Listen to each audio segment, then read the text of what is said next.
Satu keterangan yang bagus diucapkan oleh Dedi tadi bahwa tidak ada poin untuk mengatakan Megawati berseteru dengan Jokowi itu. Karena memang yang terjadi Jokowi cemburu pada reputasi historis Megawati. Kan itu dasarnya. Jokowi cemburu pada reputasi demokratis dari SBY. Jadi ini orang yang karena cemburnya sendiri, dia bingung sendiri apa poin dia supaya dia diingat.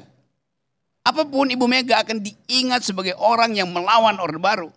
Apapun orang akan ingat bahwa Ibu Mega orang yang tahu bahwa kekuasaan itu harus dibatasi itu. Apapun orang akan ingat bahwa SBY membuat negeri ini dimengerti oleh publik internasional sebagai negeri sumber penciptaan demokrasi. Semua itu tidak ada pada Jokowi. Sekarang Jokowi mulai cemburu pada Prabowo. Prabowo ada di Paris. Di situ dia dikerbuti oleh diplomat asing. Semua orang yang ingin jadi menteri ada di Paris. Paris jadi ibu kota alternatif Indonesia untuk 1 minggu ini. Bayangin coba. Saya bakal ketemu juga nanti besok saya ke Paris. Tapi bukan untuk manjat kekuasaan. Saya bawa atlet panjat tebing. Bedanya di situ tuh. Apa yang dilakukan Pak Jokowi sekarang? Dia lagi mempersiapkan upacara besar-besaran di IKN tanggal 10 dengan mengerahkan 500 sampai 1.500 relawan. Mau ngapain di situ coba? Mau pamer bahwa IKN itu ada legasi dia. Memang karena Projo bilang, kenapa kalian wartawan tanya kenapa kalian akan pergi ke IKN? Ya kan IKN itu ada legasi Pak Prabowo, legasi Pak Jokowi, artinya legasi kami juga sebagai relawan.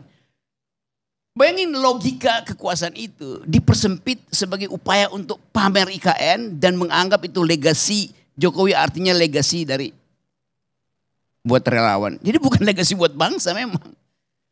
Jadi betul tadi dia mengatakan bahwa kita hidup dalam the Republic of Fear itu. Republic of Fear itu judul buku ditulis oleh seorang akademisi Harvard untuk menggambarkan keadaan Irak ketika dipimpin oleh Saddam Hussein. Republic of Fear itu diplototi sampai kemanapun. Itu yang terjadi sekarang. Tetapi sangat beruntung bahwa seseorang muncul untuk mengatakan no terhadap fear itu. Ada film judulnya F3 itu, Fun Fearless Female. Seorang perempuan yang tidak pernah punya rasa takut itu. Ciri-cirinya apa? Dia mampu untuk menerangkan kedudukan dia itu tanpa dipengaruhi oleh perspektif apapun. Selain bahwa dia tahu dia adalah perempuan yang tidak takut pada semua ancaman tuh. Ini judul film ya. Fun Fearless Female. Dia fun karena dia tahu bahwa yang dia ucapkan itu didasarkan pada pengetahuan historis dia tentang segala hal tuh. Jadi kalau bilang siapa yang sekarang disebut Fun Fearless Female? Ya Megawati. Dia gak punya rasa takut. Apa yang dia mau takutkan? Sejarah membackup dia dengan seluruh perspektif. Pidato Megawati di forum itu menunjukkan bahwa akhirnya Megawati tadi kembali pada kekuatan intelektual. Dia ucapkan sejarah pikiran Bung Karno dengan detail tuh. Dia mau bertengkar tentang emang Soekarno komunis atau dia nasionalis? Pada ujungnya Soekarno nasionalis. Hal semacam ini adalah kita mengerti akhirnya. Memori kolektif dari bangsa ini disempurnakan oleh pidato Megawati dalam 12 menit tadi di Partai Perindo. Itu orang tahu akhirnya. Kan orang anggap Megawati nggak ngerti apa-apa. Di dalam ilmu psikologi atau biopsikologi, sel otak kita itu akan kembali ke masa lalu justru ketika kita benua itu. Kita ingat memori di awal-awal dan Megawati tahu bagaimana bapaknya itu pidato di depan tentara di Monas sekarang itu, apa namanya, lapangan Ikada.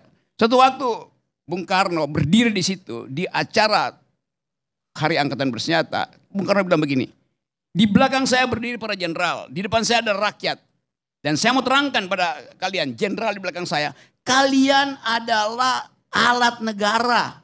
Negara adalah alat rakyat. Rakyat adalah alat revolusi. Jadi kalian jenderal, alatnya alat. Bayangkan logika kuat itu kan. Yang sekarang orang mempersoalkan itu. Bahwa Jokowi melakukan mutasi segala macam itu tanpa berpikir bahwa yang di belakang itu adalah peralatan negara, bukan peralatan presiden. Sesuka-sukanya pindah-pindahin mutasi, reposisi segala macam itu. Ibu Mega mengerti bahwa mereka adalah alat negara karena itu pakai meritokrasi itu. Jangan karena kedekatan personal segala macam. Lalu orang berpikir ngapain? Jokowi memasang orang-orang ya untuk menyelamatkan dia. Jadi siapa yang lagi dalam keadaan fearless, lagi dalam fearful, ya Jokowi yang lagi cemas dengan kedudukan dia yang tadi. Ya mungkin Oktober itu he is nothing gitu. Gonna be nothing gitu. Nah kita mau terangkan itu sebenarnya pada publik. Yang sekarang berupaya untuk mencari celah supaya PDIP itu bubar itu. Yang mungkin PDIP itu sejarah. PDIP tidak didirikan oleh Megawati. PDIP tidak didirikan oleh Hasto, tidak didirikan oleh Puan. Dia didirikan oleh kepentingan sejarah Indonesia. Dia akan ada di situ terus. Apapun problemnya. Megawati ngerti bahwa, oke, you mau tangkap saya. Karena itu Megawati bilang, silakan tangkap aja. Toh di belakang dia ada preman. Betul dia bilang preman. Tapi bukan preman dalam pengertian akan mengeroyok. Ada sejarah yang akan backup dia. Dulu saya pengkritik Megawati kok kalau Megawati bikin salah. Tetapi dalam soal ini, kesalahan Megawati, kesalahan PDIP, kesalahan kriminal. Memang ada orang-orang korupsi di situ. Memang, proses saja. Tapi kesalahan Jokowi, kesalahan konstitusional. Berupaya untuk memperpanjang kekuasaan. Itu the highest of criminal in politics itu. Beda itu. Nah bagi Megawati, ada film bilang begini.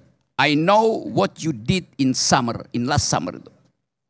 Saya tahu yang lu lakukan di musim panas yang lalu tuh. Siapa yang dia maksud? Jokowi. Petinggi-petinggi negara, kalangan pejabat pengendali kekuasaan. Jelas Mega ngerti di kepalanya itu dia ensiklopedi berjalan tentang semua kejahatan yang ada di negara ini. Dia tahu siapa penjahatnya. Jadi kalau mau adu-adu perspektif, karena itu mungkin Mega bilang, lu kecil lu apa-apa lu, you are peanuts itu kan. Nah ini yang mau kita pastikan itu, karena kita lagi belajar. Supaya jangan sampai di ujung kekuasaan seseorang itu karena punya arogansi ingin membatalkan sejarah yang membesarkan dia. Dasarnya itu kan.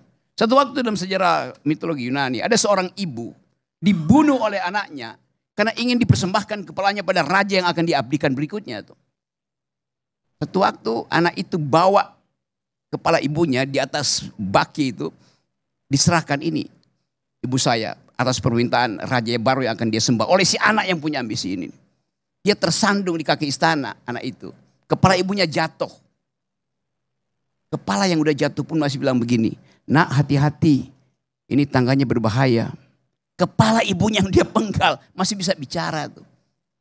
Jadi kita belajar dari pengalaman banyak hal tuh. Bahwa keadaan kita itu dimanipulasi oleh ambisi seseorang. Dan ambisi itu adalah ambisi untuk memperpanjang kekuasaan dia. Ambisi seorang yang menginginkan dirinya jadi raja. Ambisi yang membuat dia mendorong semua kekuatan dia kendati terengah-engah. Tapi tetap ingin berupaya untuk mengendalikan semua keadaan. Jadi kita ada di situ dan pelajaran ini mau kita terangkan pada publik bahwa apa yang kita sebut sekarang sebagai upaya untuk menghancurkan PDIP. Itu artinya rekayasa dari seorang anak kecil yang dari awal kemampuan dia hanyalah membuat mebel.